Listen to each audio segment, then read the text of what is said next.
It's beer o'clock on Real Ale Craft Beer. We got another Torp to show you today, this time from France.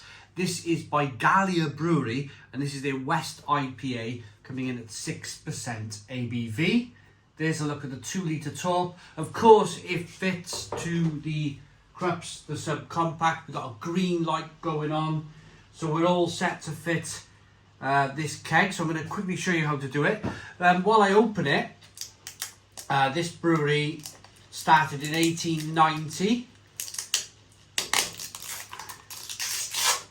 and what's interesting about this brewery is that there was local quarries nearby, and where the brewery set up was right next to these quarries, so they were able to use the underground quarries to store their beer. How cool is that? So you've probably just seen I took the top off, and there's a keg line inside the cap there. Don't throw that away, because you've got to stick it on the top of your keg like so. Push it down and you're in. Oh, it's just started to rain. It might be hammering down there. Oh, looks like snow actually. Anyway, so we put the keg line in. Each new Torp comes with a new line. It means you've got no cleaning to worry about, no messing about.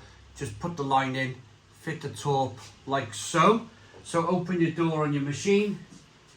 If you've got the classic version of the Krups, you'll load the Torp from the front, but I got the compact. So you grab your Torp, slide it in from the back,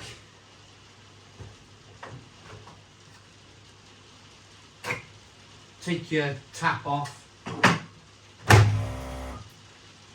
slide it in like so, click your beer line in, put your tap back on, and close your door, and that's it. That's it, you've fitted your beer. Now what I'm going to say about this keg, it's a 6% IPA. I could have cooled this keg down to 3 degrees like the people at Krups would have probably wanted me to do, but I like loads of flavour in my beer. I've got it down to 9 degrees.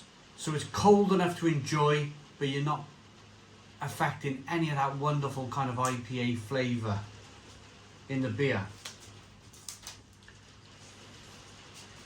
So I'm going to pour a beer. So what you do, pour a little beer through your beer line.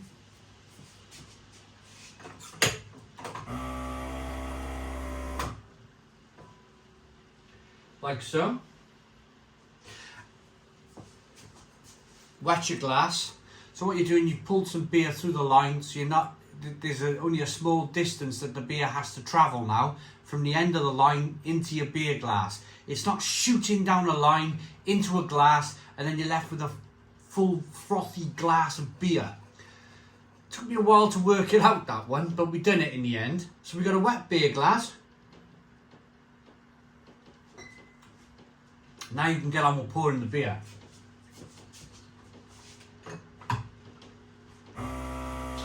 .45-degree angle, tap straight down.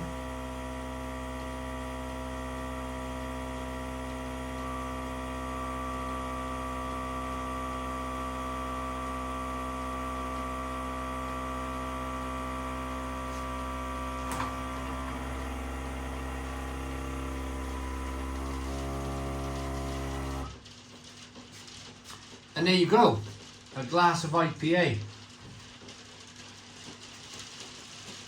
3-finger white head. It's hailstoning. Pardon the noise. 3-finger white head. Rather dark looking beer. Now this has happened to me a few times now on the Krups, and I've got a theory. I just went on Beerwolf's website, and there's a lot of reductions on the Krups, the Torps, the beer Torps. 20% off on some of them, 15% off on a few more. I just noticed this keg goes off in a week's time. So it's short dated. I paid full price for it. I'm wondering, because of the situation we've all been through over the last couple of years, whether lots of people were buying Torps, and now all of a sudden Beerwolf have been caught out with a lot of Torps left on their website. and they're having to reduce them all because there's not many people buying them as they kind of were the volume of sales as they were, you know, back in 2020 when that whole thing was going on where we had to stay at home. So, if you want to get a cheap Torp at the moment, perhaps short dated, now's the time because there's a lot reduced on their website. How do I feel about that? I feel it's a slight shame. I feel it's a shame because I thought that the situation gave these home bars the rocket boost that it needed to, you know, for these machines to take off. It looks like the growth has stagnated a little bit. But anyway, we're not here for that. Let's get the aroma on the beer. I got a little bit more to talk about the brewery as well, which we'll get to in a moment. But yeah, dark looking beer, looks slightly oxidised. Good carbonation though, good head retention. Let's get the aroma. Smells pretty decent. Definitely a grapefruit aroma coming through. Orange peel, fleshy blood orange. So it smells decent. Let's dive in. Cheers everybody.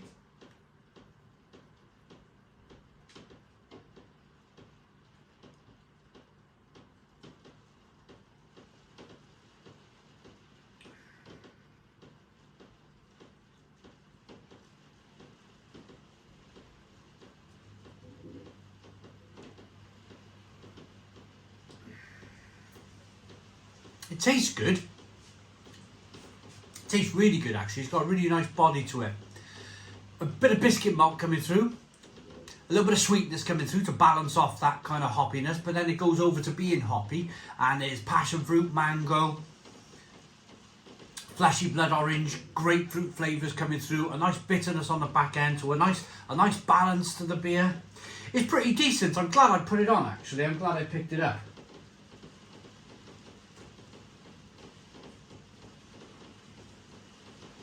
Yeah, it's lovely. So a little bit more about the brewery. So things were going along nicely until 1968 when the brewery was forced to close. Basically their sales had kind of run out. They weren't doing very well. And then there was a couple of students in the early 2000s doing a university intern. And it sounds like on the website that these two people in university studied the brewery. And they were that fascinated about the brewery that they decided to carry on with the name. And they started brewing in 2006. So the name Gallia, although it had sounds like it had a near enough 40-year, 38-year break from brewing, the name Gallia lives on. Which is nice to see. It's nice to see. That's the kind of history of the brewery. And now they're producing kind of IPAs and all sorts of different beers over there in France. I'm going to show you my beer pump in a minute. Some of you probably watched my vintage beer haul from yesterday's video. If you haven't seen it, Google or put it to YouTube, 27 antique beers found, and you'll find the video. But I've fitted my beer pump. I'll show you in a moment, but I want to rate the beer first.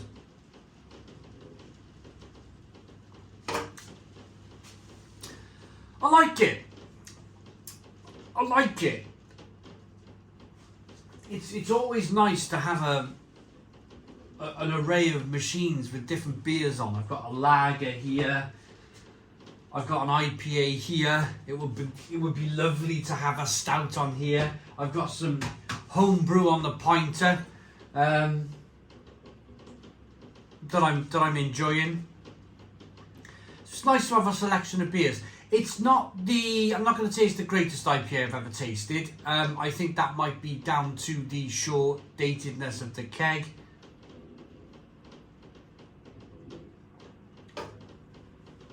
It's very nice if a little balanced for an IPA. It's a little sweet, a little bit too sweet for my liking, but it does have a lovely kind of grapefruit orange peel finish. So I imagine when this beer was brewed absolutely fresh, it was probably fantastic. I like it though, it's an 8 out of 10. 8 out of 10 from Real Ale Craft Beer. Right, let me plug this.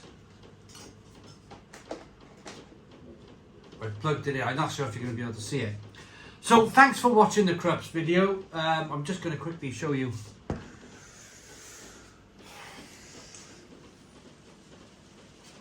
I'm not sure if you can see. There it is. It's lit up on the bar. I picked that up. Kind of screws in on the side here. Picked that up in an antiques kind of place, and I got another one here which I've got to work out. There's bits missing. I've got to work out how to strap that. I want to put it there on the bar, but I've got to work out whether I got to drill a hole through, which I don't really want to. Drill a hole in the bar to fit that. And there's the snow. There's the snow and my hole that I'm still digging. I've got the last bit of soil to take out. I was going to do it today, but it started raining. Basically 2 buckets over there. There's a pick over there. Where's my shovel? I got a shovel somewhere, and I'm just kind of filling buckets up and taking them up the ladder and out. But look, it's flooding. As soon as it rains, it kind of hits the water table and floods. So underpin the walls. Underpin the walls there, and yeah, that's my little project on the go. Thanks for watching. Please put your comments in the comments box. Subscribe to our daily beer and food reviews. Give us a big fat thumbs up. Boom. Cheers.